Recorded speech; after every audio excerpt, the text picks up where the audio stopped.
All right, cheers. Cheers. Cheers. Relieved that is done. Yeah, and finally on done. time. And Indeed. on time. Indeed. We learned a lot, Yeah. for sure. Yeah, we both learned a lot. There was a lot of challenges, and we had some grand plans. Indeed. Good Current news. thought is this. This is a $5.99 Sterilite 3 drawer storage unit for desktop. This idea was that this would be the right size for.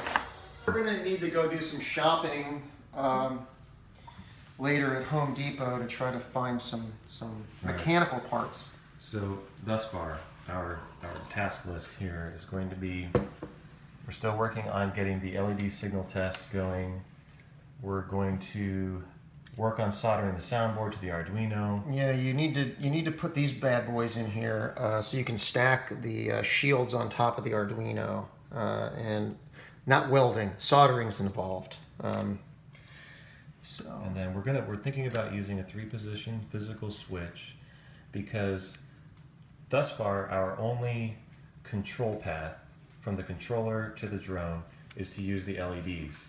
But we are hoping that if given enough time, we're going to find another way to be able to have more control signals, so that we wouldn't have to have that physical switch. Yeah. So yeah, this is the actual piece of hardware that would be used to detect the LED signal. That's a light detector with a potentiometer, so we can tune it just so, and then the signal would be routed to the Arduino through here. Yeah, that's to give us the open close 1 or 0 signal, which is all we've been able to get so far.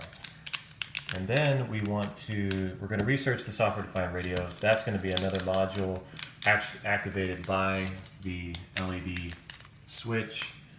A mount test with the DJI-4. Actually, we're going to be hopefully doing that today as well. Yeah, if we don't have any after this video. thunderstorms. If we don't have any thunderstorms. Really, yeah. So the main problem to me is that the Phantom 4 is great as a camera stabilization platform, but for a payload, it just is not the right drone of choice. Yeah, we crashed it a lot. We did. All right. All right, here we go. Testing. It's rolling, right? The recording? It is rolling. Okay. We are going to test the leaflet dropper. Ready? I'm ready.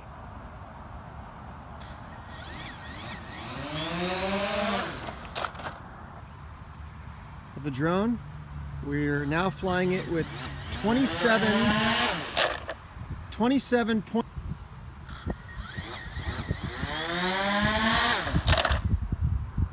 Battery fell out that time.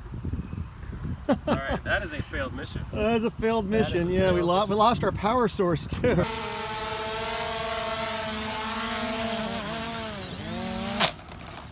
Test here with the payload.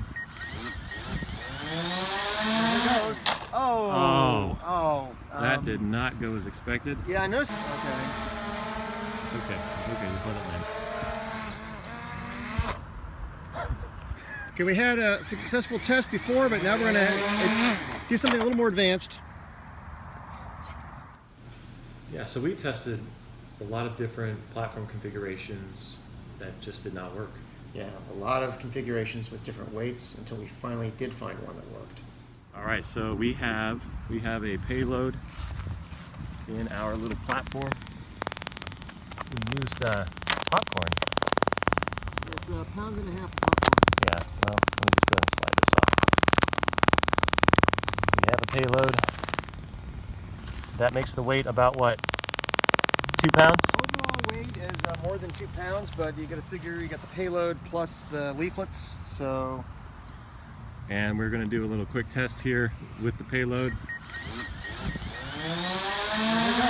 This is just an op test, and the popcorn test is problematic, and Couldn't take off with the popcorn in there. no, it could not. So, yeah. And they said it was 1.75 pounds. Yeah, and that supposedly does not include the leaflets, which is a pound. That's 2.75 pounds. We're gonna have to do. I mean, we have some mild wind. I mean, you can see the waves coming in the lake, but it's not. It's not crazy. You can see the cattails there, just barely blowing in the breeze. So I think we need to search for some, go to the Container Store or something, Home Depot, try to find something that's a better solution. I mean, this is plastic, American-made plastic. I mean, good quality, light, strong stuff, right? Yeah, right. Right. I mean, didn't we invent plastic? Didn't the Americans? We claim. certainly mass produce it and dispose of it. Yeah, we do. Yeah, I try to go through a few plastic bottles every day. Well, that's good. You can't lift the weight. Do you think it's a weight distribution problem? It's popcorn, so it's kind of amorphous. Did it is all the popcorn on one side or something? I shifted it to the front. I wonder if, as we get closer to its maximum payload, we might have to really work on the distribution. Yeah. Well, paper is going to have a different distribution than popcorn. Why don't you shake the popcorn around so it's kind of like even? Flatten it out. Yeah, flatten it out. The props do spin and try to level the drone. So they adjust their spinning rate. So again, if we were at 1 pound, wherever the weight was, it could probably compensate. But as we get closer to its maximum payload, all right, it probably has to be distributed evenly. Here we go.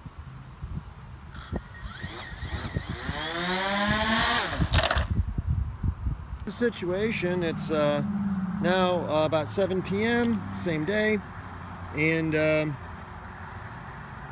visited a hobby shop, hardware store, Vietnamese restaurant, and we learned that one of the problems with our initial design was that the box structure was actually preventing lift because the force of the propellers was pushing downwards on the box, forcing the drone down. So we're going to do a test, and we haven't done this yet, with a water bottle that's at 26 ounces. So water bottle plus bungees, 26 ounces, which is 2 ounces below the max payload. And you probably noticed this is Zephyr Hills sport water bottle. And we are into liftoff mode. And we got oscillation. What we have here is our simulated electronics package, which I've weighed out at 5.5 ounces. That's a size slightly larger than 2 Arduinos and probably a little wider than we actually need. So we're going with worst case scenario. So the plan is that the electronics package will always be part of... And away we go. And away we go.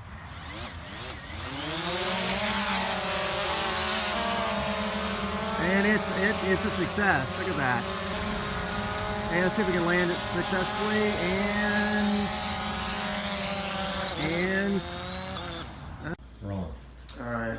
We didn't film the last 2 attempts, which failed miserably. First attempt with the skirt. Well, this is what we cut off the skirt. First attempt involved landing gear extension metal skirt, but it had this also, so it was kind of high. The drone did not take off, it just fell over. In the middle of the skirt was this is the size of a leaflet. The idea is that the dropper would be inserted inside as a module, and the leaflets would fall out. So the entire contraption that we just tried to fly was 1 pound 9 ounces. And we had removed our simulated electronics package, which was 6 ounces. So we were slightly over tolerance, but that's neither here nor there. It was unable to fly with 1 pound of payload, which is what this is. 1 pound of payload. Yeah. Okay, yeah, good. And there was no nothing that would be impeding the lift of the rotors, because this fit right underneath the drone. You can see here, it fit right underneath like this, attached to our mesh. So there would only be minimal Bernoulli effect, really nothing preventing the lift. And it took off, but started to wobble. Tim explains it better. It gets into oscillation as the rotors try to compensate for a slight difference in in weight distribution to do. Dr. Parker, real quick, why is this wrapped in tinfoil? Oh, this is wrapped in tin foil for air resistance, because if we just had the mesh, the air could blow through it. So this simulates plastic or balsa wood or a light metal component that would be the leaflet dropper. So Gotcha. we wrap things in tin foil. I remember you telling me before about carbon fiber blades, that they provide more lift. They would have provided more lift, but they would not have been ideal for this challenge and for this project. The carbon fiber blades are more expensive, and they would have broken every time that we crashed. They're more brittle. I would recommend just a different drone platform altogether. Yeah, part of the challenge I really liked was the control of the components, and I had the original idea that we could modify the drone software or somehow get a hold of that control channel and send signals through the micro USB port into some small form factor computer and control the components. Yeah, but the problem is we would have had to hack the software on both the drone and the controller in order to add those control signals, and it would have been better just to use the existing control signal that they had, which was just the LED, which is why we had to use the photoresistor. And if right now this circuit the photoresistor would complete the circuit and would send power down the green wire into pin 13, which will act as a control signal. That's right. But nothing's happening because we added an on-off switch, which Tim cannibalized from a toy I bought at Toys R Us this morning, and it was in the clearance bin. So we needed an on-off switch. So when the drone takes off, We have no power to the board here. oh, well, I'm going to hold this. I see. You're I'm doing going to that hold first. this, and now we're going to turn on the power. And ta-da! Look at that. And here we have our servo. It's a happy servo. And then suddenly, let there be light. And the servo moves. And the leaflets get dropped. And the light goes off, and the doors that Bombay opened. doors. The Bombay doors are now closed. Bombay doors open. Bombay doors closed. All right. Opened. The LED is only one bit of information, and we had 3 components to control. Right, we had 3 components we needed to signal, so we need to use a switch to direct the signal to any one of the 3 components. Yeah, so one of the problems that we had with the photoresistor was the fact that light was somehow getting in even after we covered it with duct tape, and we just found that a part of the arm was translucent and that we just had to keep layering more duct tape so that that ambient sunlight would not get in and trigger it. Great American solution. Great American solution.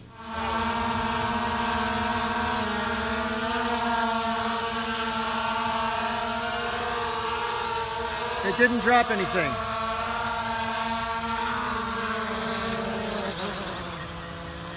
Just a single piece of black duct tape is not enough to overcome the ambient light from outside.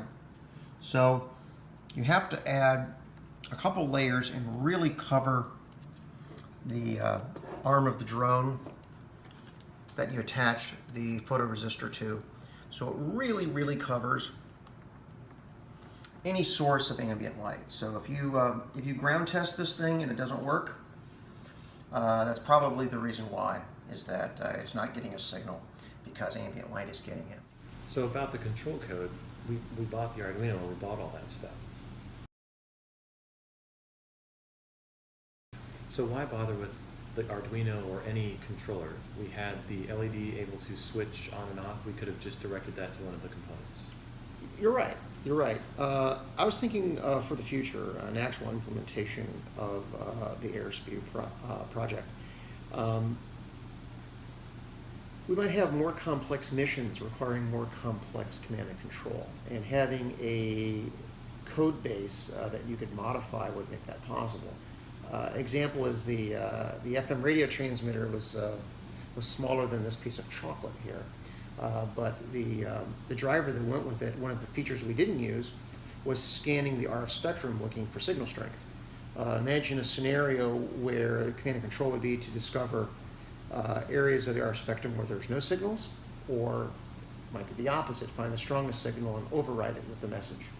By using a extensible code base that makes that kind of command and control possible. We have got these are Arduinos. This is my R&D Arduino with the breadboard, and this is what the Arduino looks like. It's the size of a credit card, and this is Tim's. And I have another one for this will be our production Arduino that we will eventually fly with. This got delivered last night by Amazon, and this is a sound processor, and you can plug the 3.5 millimeter jack into here. That would power that speaker, and we'll do a test with the splitter eventually and see how it works with stereo. And this is a micro SSD, so files with MP3s, waves, whatever format the software can handle will be plugged into there. And this is a separate thing that I did. I wrote software to do one of the 3 missions, and powering it off a 5-volt battery. I need print is so small on this thing. Let me just go voltage in, and it's live. So imagining a signal coming from the drone, whether LED or software, and you see that the servo goes, and signal comes in, turn it off. So that servo we anticipate will be used to open and close the Bombay doors for the leaflets. So, of all the logic controllers that are available, why go with the Arduino? Well, it's open source hardware, open source software, has a large community of contributors, so and lots of vendors that provide compatible hardware, like the sound card and the FM radio transmitter. There were multiple choices for us for what we implemented. Also, the Arduino is an always-on configuration. So it doesn't have to boot up or anything like that. When it's supplied with power, it'll respond to signals and do whatever it's programmed to do. So the Arduino was not a perfect solution. I agree. We went with the base model Arduino Uno. This little project used over 80% of the available memory, and the sound card, the servo, and the FM radio transmitter used almost all the available digital pins and several of the analog pins, and also ran into interesting problems where the drivers for the radio and the sound card wanted to use the same pins, so I had to figure out how to route them to different pins. But it worked. Yeah, the Arduino definitely was a good solution for all of the components. That's true, though I was disappointed with the FM radio solution. And part of that stems in this country with the FCC. There are severe fines for transmitting in the spectrum if you don't have a license, unless it's very low power. And as a result, we could only get a very low power transmitter. We could have amplified it with some operational amplifier. That certainly was within our abilities, but for obvious reasons, we chose not to. We just had some success. What do we do here? Okay, well, see this very tiny thing that's smaller than my YMCA fob on my keychain? That is an FM transmitter, and this very thin wire is the antenna, and it's plugged into the audio jack of my laptop, and I've just uploaded code to the Arduino that controls the radio transmission through these control pins, but the audio is coming straight from here. So I found a radio station that's not used in the St. Pete area, which is 91.3. Actually, I just heard sirens. I believe they're coming after us. Well, the FCC fine is $10,000. So if we win, at worst we'll break even. So, except for all the stuff we bought. So the level is minus 60, which means I think that's as low as you can go. So let's give it some audio signal now. And what better audio signal than AC/DC? And what are we doing for our receiver? What are we using? Well, you're just so modern. You don't have a FM radio receiver in the house. So let's go out to your car. Yeah. And see if that's working. Do you think this car makes for a good It's a good radio station. Yeah, that'll work. Good receiver here. Now, look at the radio station. The radio station's Ada Radio. Why don't you turn up the volume?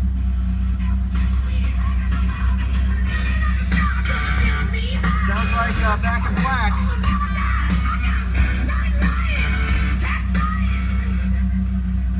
Success. Very nice. I think a Dodge Viper makes good test radio. Yeah.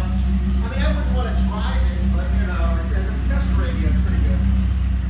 Right. So yeah, to me, of all the components, the loudspeaker was the easiest. That's true, but our loudspeaker wasn't loud enough. No, we had some issues there with the drone decibel level. I think we found afterwards that it got up to 80 decibels of just white noise. Yes, and I regret getting the cheapest portable speaker at Best Buy. It was on sale. Maybe if I went with a more expensive one, it would have done it. A car speaker would have been good enough, but those are too heavy. It would be. I think the challenge becomes finding a speaker that produces the amplitude we need, but that falls in a lower weight category. So a more powerful drone can handle those speakers and the power source that's necessary to put out that. Absolutely. Okay, well, let's see. The red one goes to ground. No, the red one goes to 5 volts. Whoops, that would be bad. Okay, I think it's in. All right, so here we have the sound processing card, soldered together by Tim. And this is a button test, very simple. Just the button sends a control signal to pin 5, and there's a little pull down resistor there. So, the code will play a track off of this card plugged into the sound card, and the audio goes into our Altec Lansing speaker. So let's see how this works. Let's compile the code. See if it likes it. Okay, it does. And let's upload it. Uploading. All right, it's happy. So here we go.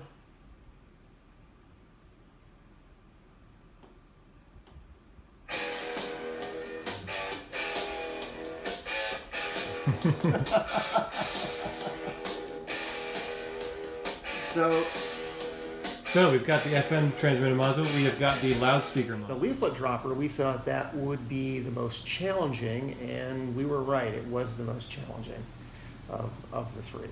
Yeah, we tried tethering. I think tethering still could have been a viable solution. Yeah, but we decided instead to scale down the size of the leaflet. Right. And it worked. And it worked. So I'm thinking that there's some elements of this project that are unrealistic. I don't think a Phantom 4 drone can lift as components the size that we need. The informational leaflet size, I think, is unrealistic. And if we have leaflets that size, having something of that geometry to lift half pound or quarter pound doesn't make a lot of sense. These I saved after having been recalled after 9/11. I was trained in information operations on board the Abraham Lincoln, and I was put in charge of a team of information warfare experts, and they handled these and put them in modified cluster bombs, and these were dropped over Iraq, but not these. These were set aside. They're unclassified once they're dropped. So you can see that they're not half of a sheet of 8.5 by 11 paper, but they're about a quarter of the size of what was acquired for this project. So I am thinking that if we were to create a leaflet dropper that dropped leaflets of the size that we have used in the past, in some sort of geometry underneath, we would be in good shape. We got it to work. We did. We did. We got it. airborne. It is airborne.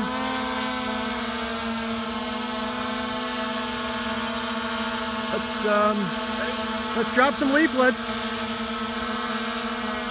And look at that, it dropped leaflets. Oh yeah, baby. Propaganda. We got evidence. We got evidence. Propaganda.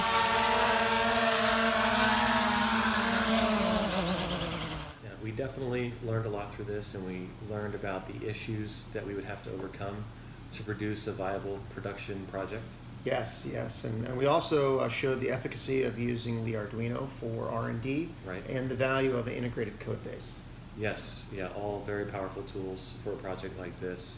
I'm definitely looking forward to going to the results and seeing what the judges say and seeing what the other teams entered into this challenge. Yes, a lot of very good teams. Drop a pound of leaflets that size, you would need to scale the size of the drone up so it could handle a payload of that size. That's what we are concluding. And watch the first place winners manage to solve this problem, whereas we are yet to have success. Right. And regardless of how it works out, we at least have one big fan.